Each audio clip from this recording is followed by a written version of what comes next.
पाकिस्तान में सबसे common types of cancer कौन से हैं और उनकी प्रिवेंशन कैसे की जा सकती है? ख़वातीन में सबसे ज़्यादा पाकिस्तान में पाया जाने वाला कैंसर। नेक्स्ट है, क्या हेपेटाइटिस पेशेंट्स को लिवर कैंसर से का ज़्यादा रिस्क होता है? दुनिया में 80% जिगर के कैंसर हेपेटाइटिस बी और सी की वजह से होते हैं।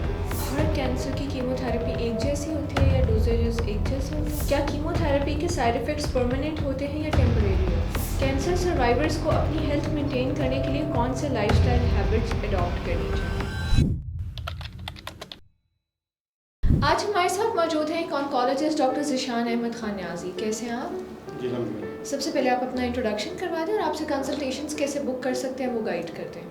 मेरा नाम डॉक्टर ज़िशान अहमद खान न्याजी है। मैं Hameed Latif hospital Mayo cancer care hospital में कंसल्टेंट ऑन्कोलॉजिस्ट के तौर पर पिछले 10 साल से अपने फ़राइज़ अंजाम दे रहा हूँ। अगर आपको मेरी इन क्लिनिक या ऑनलाइन कंसल्टेशन की ज़रूरत हो तो आप ये नीचे दिए गए नंबर पर कॉल करके बुक करवा सकते हैं। परफेक्ट। अच्छा, आज हमने आपसे वो क्वेश्चन करने हैं जो लोगों के यूजुअली कैंसर से रिलेटेड कुछ कंसर्न्स होते हैं। सबसे पहले है, कैंसर के अर्ली साइंस और सिम्टम्स क्या होते हैं जो आम लोग इग्नोर कर देते हैं? जी बिल्कुल, कैंसर की इब्तदाई अलामात और निशानियाँ जो कि अक्सर लोग गैर मामूली समझते हुए नज़रअंदाज कर देते हैं, अगर हम उनके बारे में बात करें तो उनमें जिस्म में किसी भी जगह गिल्टी पैदा हो जाना, जैसे छाती में, गर्दन में या बगल में, और इन गिल्टियों के साथ कुछ और अलामात का ज़ाहिर होना, जैसा कि अनएक्सप्लेन्ड वेट लॉस यानी बगैर किसी वजह के वज़न का कम हो जाना, बार बार बुखार का होना, जिस्म में थकावट और नकाहत का रहना। इसके अलावा मुंह में या ज़ुबान के ऊपर किसी किस्म का ज़ख़म जो कि बेहतर ट्रीट ना हो पा रहा और हील ना हो रहा हो, खाना ठीक तरह हज़म ना होना और बार बार उल्टी आना यानी लिक्विड्स लेना या सॉलिड्स लेना तो वो ठीक तरह हज़म ना हो पा रहा हो, 3 हफ्ते से ज़्यादा खांसी रहना और उसके साथ सांस का ख़राब होना, खांसी के साथ बलगम में खून का आना, पेशाब में खून का आना या पखाने में खून का आना वगैरह। इसके अलावा जिस्म पे अगर कोई तिल है तो उसकी बनावट में और रंगत में लगातार तब्दीली आते रहना। इसके अलावा बार बार इन्फेक्शन होना जो कि ब्लड कैंसर की वजह हो सकती है, पेट में लगातार दर्द रहना और इसके साथ पेट का सूज जाना या पेट में पानी पड़ जाना वगैरह। ये ऐसी अलामात हैं कि जिनके लिए हमें उन्हें गैर मामूली नहीं समझना चाहिए और डॉक्टर से रुजू करना चाहिए। ठीक है, नेक्स्ट है, पाकिस्तान में सबसे कॉमन टाइप्स ऑफ कैंसर कौन से हैं और उनकी प्रिवेंशन कैसे की जा सकती है? बिल्कुल बेहतर। अगर हम कैंसर के मोस्ट कॉमन टाइप्स के बारे में बात करें तो हम इसे जेंडर के हिसाब से डिवाइड करेंगे।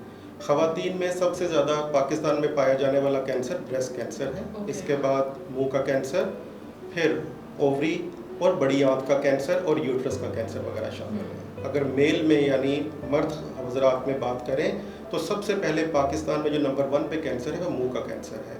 इसके बाद बड़ी आंत का कैंसर, फिर लीवर का कैंसर, प्रोस्टेट कैंसर और लंग कैंसर वगैरह है। अगर हम प्रिवेंशन की बात करें इन कैंसर की, तो हर कैंसर की रोकथाम मुमकिन नहीं, लेकिन कुछ स्ट्रेटजीज़ पे अमल करके इनके नताइज बेहतर किए जा सकते हैं, जैसे कि रिस्क फैक्टर्स को कम करके जो कि कैंसर का सबब बने, या स्क्रीनिंग प्रोटोकॉल्स को फॉलो करके उन्हें अर्ली स्टेज पे डिटेक्ट करके सर्वाइवल बेहतर किया जा सकता है। नेक्स्ट है, क्या हेपेटाइटिस पेशेंट्स को लिवर कैंसर से का ज़्यादा रिस्क होता है? जी बिल्कुल। आम लोगों के मुकाबले में ऐसे अफराद के जिनको हेपेटाइटिस बी और सी हो, उनमें लीवर कैंसर का रिस्क बढ़ जाता है। दुनिया में 80% जिगर के कैंसर हेपेटाइटिस बी और सी की वजह से होते हैं। ओके, ठीक है।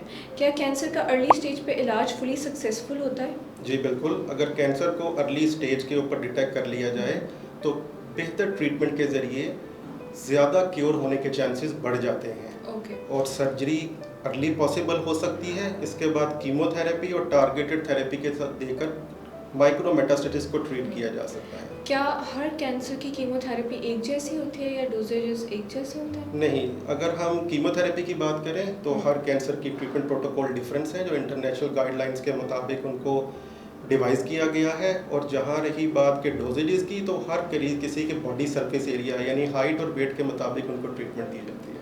परफेक्ट। क्या कीमोथेरेपी के साइड इफ़ेक्ट्स परमानेंट होते हैं या टेम्परेरी होते हैं? बिल्कुल, बहुत अच्छा सवाल। और ये हमारे अक्सर मरीज़ ये हमसे ये सवाल पूछते हैं।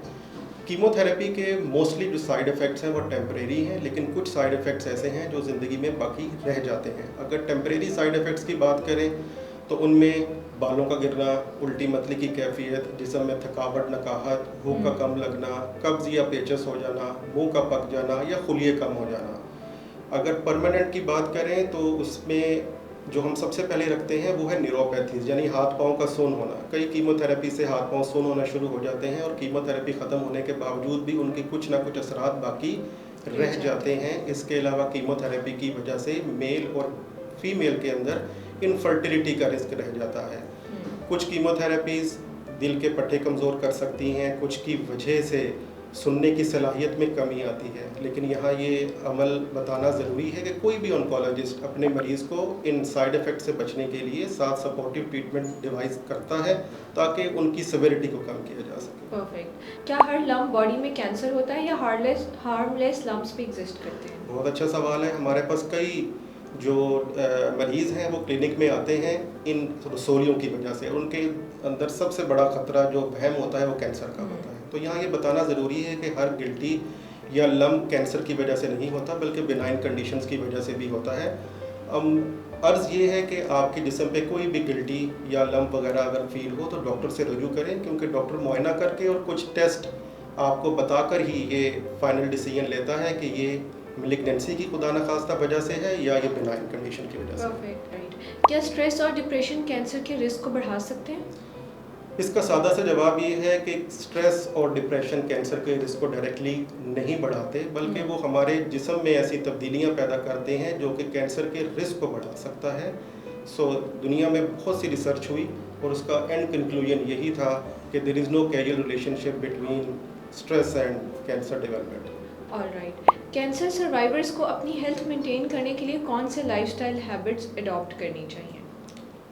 जो कैंसर के सर्वाइवर्स हैं, बिल्कुल उनको अपनी सेहत को बेहतर रखने और कैंसर के वापस आने के रिस्क को कम करने के लिए लाइफस्टाइल चेंजेस होना बहुत ज़रूरी है, जिसमें सबसे पहला है रोज़ाना वर्जिश का करना, वज़न ना बढ़ने देना, मुतवाज़न ग़िज़ा का इस्तेमाल, चीनी का इस्तेमाल कम करना, नमक का हस्बे ज़रूरत इस्तेमाल होना, मोटापा ना होने देना, और इसके अलावा सिगरेट नोशी, तंबाकू नोशी वगैरह से परहेज़, और सबसे बढ़कर अपने डॉक्टर की हदायत के मुताबिक रेगुलर फॉलोअप और टेस्ट करवाना।